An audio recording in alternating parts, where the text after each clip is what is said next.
பாதைக்கு தீபம், பேதைக்கு வெளிச்சம் உந்தன் வசனமே. Praise the Lord. இன்றைய நாள் தியானத்திற்காக 2 சாமுவேல் 1ஆம் அதிகாரம் 8ஆம் வசனம். அப்பொழுது அவர், நீ யார் என்று என்னை கேட்டார். நான் அமலேக்கியன் என்று சொன்னேன். யார் என்று கேட்டது சவுல்.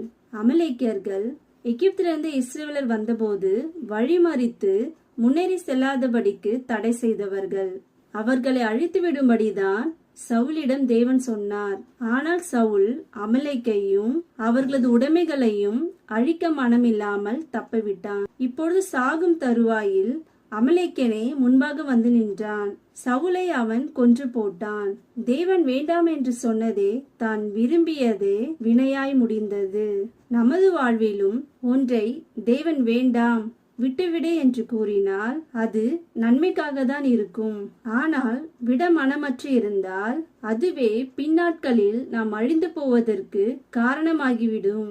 எனவே நாம் தேவன் சொல்வதை கேட்போம். அப்பொழுது ஆசீர்வாதமாக வாழ்வோம். ஆமென். ஆற்றல் மிக்கது